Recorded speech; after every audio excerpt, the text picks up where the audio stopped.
anyone had asked me even a year ago to imagine my life today, never in my wildest imagination would I have dreamed that I would be standing here tonight speaking to all of you. There are actually two reasons for this. The first one is that I am absolutely terrified of public speaking. That should have been enough. But evidently I'm not alone in this, because they took a survey a few years ago and they asked people what some of their greatest fears were. And in that survey, it turns out that people's number 2 greatest fear was actually death and dying.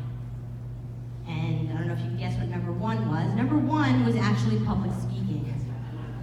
So that means that if you go to any funeral on any given day, there's going to be people in the room who would actually have preferred to be in the casket rather than have to walk across the floor and present the eulogy. And now I totally understand why that is. There's also a second reason why I would think that I would be here, and it's basically because all of the circumstances of my life at that time were really just quite ordinary. I had just finished up 15 years of homeschooling my 2 daughters, and they were off to college, and we were excited about that. And I was really, really looking forward to going back to teaching full-time as a special education teacher, and that's always been my passion. But most of all, my husband and I were so excited to begin our time. This was going to be the next phase in our lives that we had waited for, and the time where we would begin to enjoy being just the 2 of us again instead of just someone's mom and dad, our time. And like many of you, we lived under this happy illusion that not only was this going to be our time to grow together, to plan, to travel, to dream about a future, but that there was absolutely no urgency to any of it. Not only was this going to be our time, there was plenty of time. And I was blissfully unaware of how quickly life can turn. Parkinson's disease was not yet my reality, and my head was just filled up with hopes and dreams. Fast forward a bit, and after many months of being really sick, and a story that I'm sure sounds familiar to many of you, traveling from doctor to doctor and tests, and we really don't know what's wrong with you, I finally received the diagnosis that not one of us wanted to hear: Parkinson's disease. Even the neurologist looked crushed when he delivered the news. And just like that, my perfectly wonderful, perfectly ordinary life was forever divided into 2 parts: the before diagnosis and the after. Let me explain. I have always been what my husband and my friends like to call a crazy researcher. So whether it's a new car or a vacuum cleaner or plant food, it doesn't matter what it is. I am all over it, and I'm going to find out absolutely everything there is to know about it before I make any decision about anything. Case in point, I researched the purchase of a new patio umbrella. Needed a new umbrella, and I researched that thing so thoroughly and for so long that by the time I got around to actually purchasing this umbrella, it was 3 days before the 4th of July, and there was not a store within 50 miles that had an umbrella completely sold out, and I am so thankful for Amazon Prime. They have bailed me out. My husband called this behavior obsessive. I prefer to frame it as being thorough, but the truth is that I probably am a bit of a control freak. So after hearing from the doctor it's Parkinson's disease, I did the one thing that everyone will tell you absolutely do not do. I went home and I Googled it. I'm sure you know where this is going. And my head, that had formerly been filled up with hopes and dreams and plans of this coming our time, now had a new companion. Fear moved in. And with that, this dread and this idea that I was somehow now out of time, like a bottle of milk with an expiration date.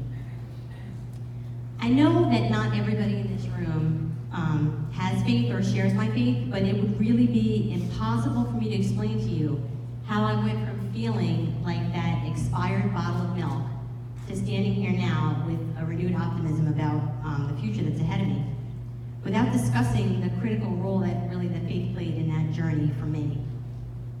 Prior to diagnosis, I had deep faith, but I also had a really misguided sense, I think that many of us have, that somehow I was immune from awful things happening, especially to me.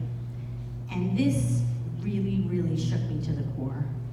Honestly, it made me very, very angry and ultimately very depressed, and it really caused me to question the goodness of God. You may be familiar with the story of Esther in the Bible. Esther was a young Jewish girl, and she was forced to marry the Persian king. The king was unaware that Esther was Jewish. And when an outside plot arose to eradicate the Jews, Esther had the opportunity to do something about it. Her uncle urges her to approach the king and to reveal her heritage as a Jew so that the king might intercede and stop the coming massacre of the Jewish people. This was extremely dangerous for Esther, as approaching the king uninvited at that time would be grounds for possibly executing her. So she was very, very afraid, and her uncle tells her this: "Who knows whether you were brought to the kingdom for such a time as this?" Such a time as this. Why do I share this story? Because I get Esther. I get it. She has had everything she knows taken away from her, and she must have been absolutely terrified. But she refuses to remain in fear, in dread, and in that idea that she is out of time. Instead, in spite of what must have seemed impossible, she steps out in faith and she moves from out of time to finding her purpose in such a time as this, finding her purpose in now. Embracing the idea that time is now is where things really began to turn around for me. Since my diagnosis, I have had the opportunity to meet the most wonderful people. So many of those people are in this room. And to experience the restoration of relationships that I had believed were irrevocably broken. Healed hearts. Not in spite of my Parkinson's, but because of it. And attending the Rocksteady program has helped me to move from feeling like a victim to feeling like a warrior. I am absolutely blown away by the love and care that I have experienced here. The realization that time is precious and time is now has allowed me to view my life in a very, very different way. I absolutely do not want to minimize the severity of what anyone is going through in this room. We all are struggling to fight this disease. Everyone is dealing with it differently. There's no right answer. Mentally, emotionally, physically. It is absolutely okay to grieve the loss of the healthy you. It is okay to be sad, but please do not live there. Your life is worth so much more than that. If there's one thing that I hope you leave with tonight, it's this. My life did not end with a Parkinson's diagnosis, and your life will not either. Whether you are the person with Parkinson's or the person that loves them, I believe that God has placed you in a very unique position. We are on a path, make no mistake, nobody would choose this path. But there are still choices that are entirely up to us. We get to choose. And we can choose to dwell on all that has been lost, which is really, really easy to do. Or we can choose to find the good that is coming and the good that is still unfolding. And like Esther, we can choose to find meaning in each of our lives for such a time as this. And we can choose to look for that joy in now.